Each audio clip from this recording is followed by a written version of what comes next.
Once upon a time, in a faraway kingdom in Finland, there was a young Finnish prince called Kimi. He lived there and... Kimi! Man, where are you? I was having a shit. Okay, whatever. Let's continue.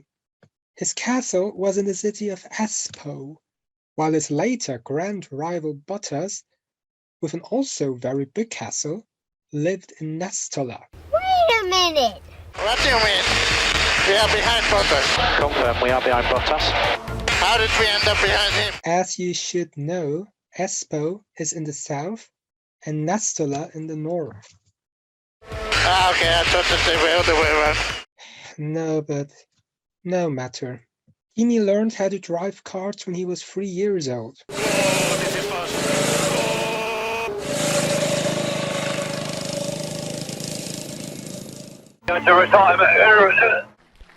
And finally, he had some great success as a karting world champion. He may only have driven in 23 Formula races. But even back then, he was a very successful, lonesome cowboy. But when all of a sudden, the F1 principal Peter Sauber encountered him, something strange happened.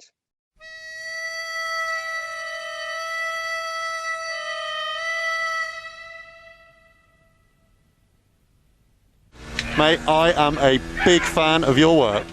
At first, they did not believe in his talent. Look at this fucking clown. Yeah, I don't know what to do now for the break. And at first, it seemed as if they were right. What the f*** is this Marussia doing?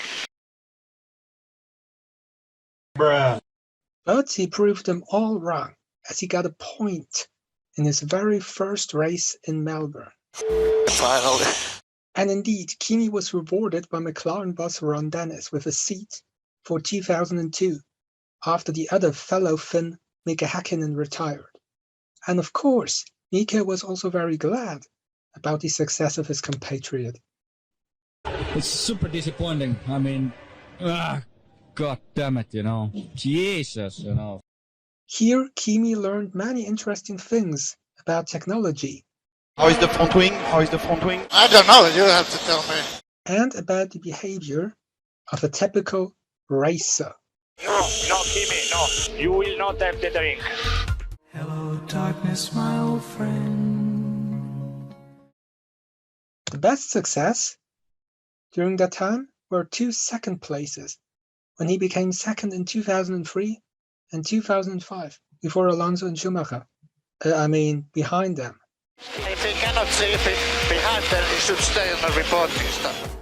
Hey, don't be rude to me. But the best thing about him is that by the time of 2006, he had managed to help his team with his experience, and that he was always there for them. Hey, Kimi, where are you? Of course, there you are. And naturally, Ron Dennis wasn't happy about this. This is not acceptable. This is not acceptable. And so he was out of the team. Luckily, Kimi was brought to Ferrari, and partially because of some reasons that we cannot show you due to censorship reasons. Yes, boys! Let's go! And Kimi came into 2007 believing he would win the title against the strong McLaren duo Alonso and Hamilton. And all I can say to that is bullshit. But when Hamilton and Alonso took points off themselves, nigger, don't you raise your motherfucking hand. I'm gonna take him by the horns. Kimi was helped up to the first step of the podium by his teammate Massa and got his title. Indeed.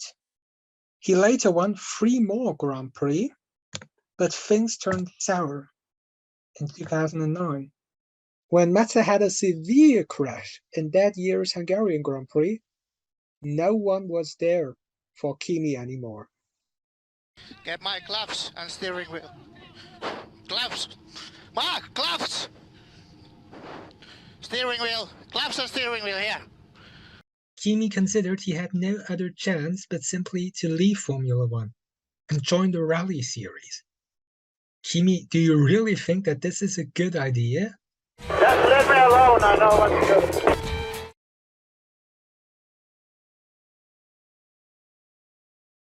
This, as well as a few disappointing few races in NASCAR, led Kimi to believe that he had to return to Formula One for 2012 and therefore chose Lotus.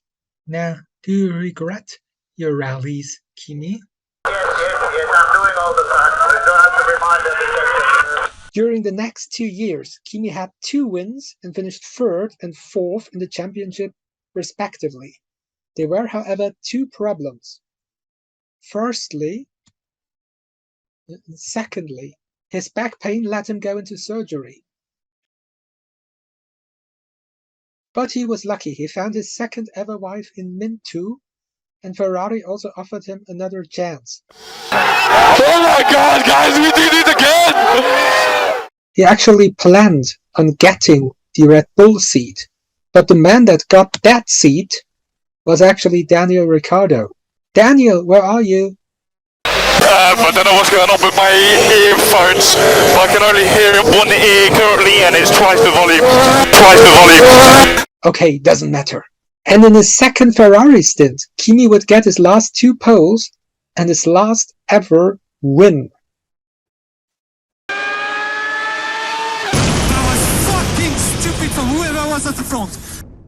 He would even become a proud father of son Robin and daughter Rihanna. Alonso might have beaten him in 2014,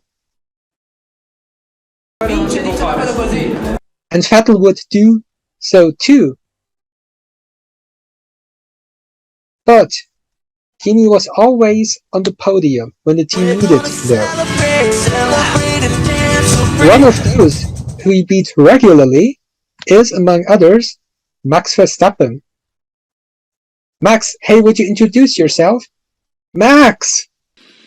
I'm stuck! This is what you get with this fucking shit show, honestly! There was only one problem. His Ferrari contract had expired. You tell me now, you first say to me that you're not in a hurry. Don't f me up with this. Now the circle would be closed. Kimi returned to his old team under a new name. Throughout the next 3 years, he would always fight like a lion. For example, in Baku 2019 or Portimao 2020. But there wasn't any success in sight, and so he searched for a way out. Suddenly, a door appeared in front of him. The light was so bright that Kimi simply was drawn towards it, but all of a sudden, he heard a voice behind him. But Prince Kimi, with all of his royal grace, his poetry, and his love for gentle words, spoke with a voice of wisdom and serenity. It's not fucking late now, fuck's sake. So this meant that after Abu Dhabi 2021, he was really out. La mia fermato sta arrivando, mi piaciuto stare con voi. Now what do other drivers say about him? Sentito la vostra magia, un sensazione straordinaria. Io auguro il meglio. Carlos, what do you have to say? Oh, Super. Hey, this is not about you, man. Now, what legacy will Kimi leave and what will become of him? Maybe a technician? Can you hear me now? No, negative. But your answer is still no.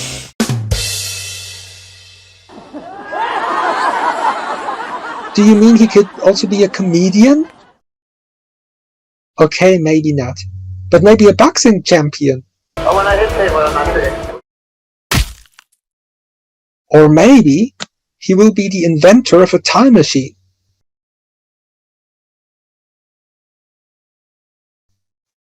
But no matter what becomes of him, we will always love him. I'm speechless, guys.